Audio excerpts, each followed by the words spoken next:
이런 곳은 못 봤을걸요. 20년 동안 절벽에 동굴을 파가지고 만든 일명 동굴 호텔. 시간이 대단하네요.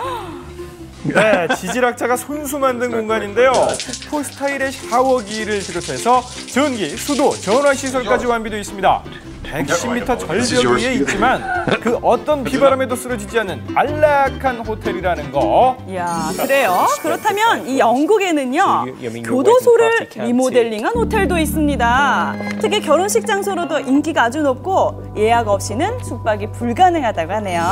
네, 일단 이 호텔의 스위트룸을 소개해드리겠습니다.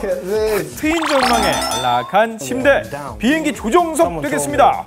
얼핏 보면 여기 작을 것 같죠? 그런데 네. 객실이 무려 25개고요. 비행기 좌석을 또 야무지게 재활용한 호텔 로비까지 있다는 로비도 거. 있어요.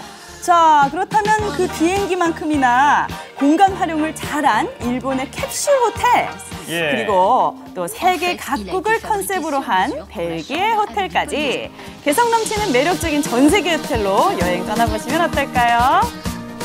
좋은 곳이 참 많네요. 눈이 즐거운 여행이었습니다. 네.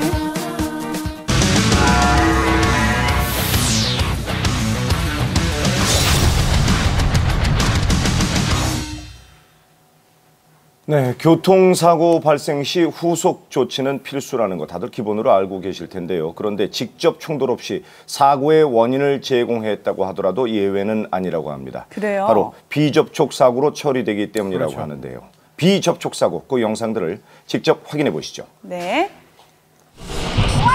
OECD 국가 중 교통사고 사망률 1위, 연간 사망자 5천여 명. 대한민국 교통문화의 해법을 찾아서 안지환의 블랙박스로 본 세상 지금 시작합니다.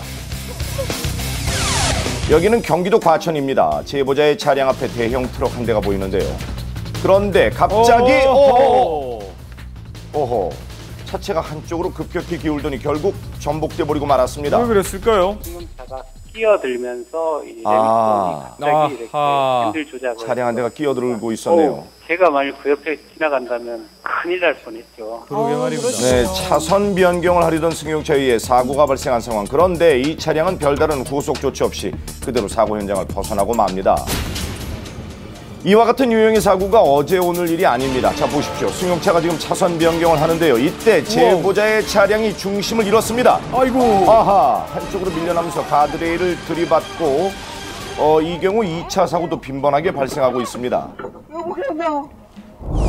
특히 고속도로에서는 돌발 상황에 대한 대처가 쉽지 않은데요. 제보자가 차로를 지켜 잘 달리고 있었지만 결국은 운전자가 손쓸 틈도 없이 한순간에 사고로 이어지고 말았습니다. 원인은 어디에 있었을까요? 바로 이 승용차에 있었습니다. 다른 운전자를 고려하지 않은 무리한 차선 변경이 사고를 유발시킨 겁니다. 예. 이런 상황에서 운전자들 대부분은 충돌을 피하려고 반사적으로 방향을 틀게 되는데요. 그렇겠죠. 그러다 결국 더 큰 피해가 생기고 있지만 사고를 유발한 차량은 이렇게 현장을 떠나기 부지기수입니다. 네. 분명 피해자가 생겼는데 가해자에겐 아무런 사고의 흔적이 남지 않은 상황. 하지만 직접적인 물리적 충돌이 없었더라도 그 피해의 인과관계가 성립될 때는 비접촉 사고에 해당되는데요. 피해 사실을 알고도 구호 조치 없이 현장을 이탈하게 되면 뺑소니로 처리될 수 있습니다. 그럼요. 예, 나의 사소한 행동 하나가 도로 위에서는 끔찍한 사고의 원인이 될 수도 있음을 명심하시고 사고 후엔 반드시 구호 조치 잊지 마시길 부탁드립니다.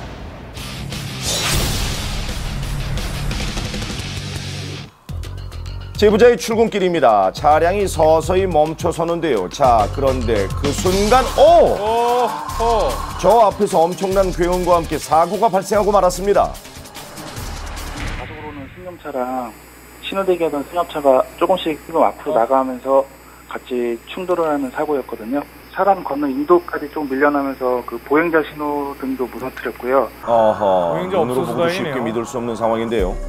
도움이 시급해 보입니다. 가까이서 본 사고 현장 모습은 어땠나요? 그 앞에가 좀 많이 파손돼서 형체를 알아볼 수 없었고요. 오토바이를 타고 따라오시던 그 젊은 남성분이셨는데 승합차 문을 막 열어서 좀 다치신 분을 도와주려고 하는 것 같더라고요. 왜 사고가 일어난 걸까요? 승합차가 지금 조금씩 앞으로 나가기 시작하는데 그런데 신호는 분명 적색입니다. 예. 적색 신호에서는 멈춰서야 한다는 사실을 모르진 않았을 텐데 운전자의 가장 기본만 지켜도 사고는 충분히 막을 수 있습니다. 자, 지금 제보자는 친구들과 함께 여행을 가는 중입니다. 차량이 정지선에 멈추는데요. 그런데 그 순간 봐요. 옆에 있던 승용차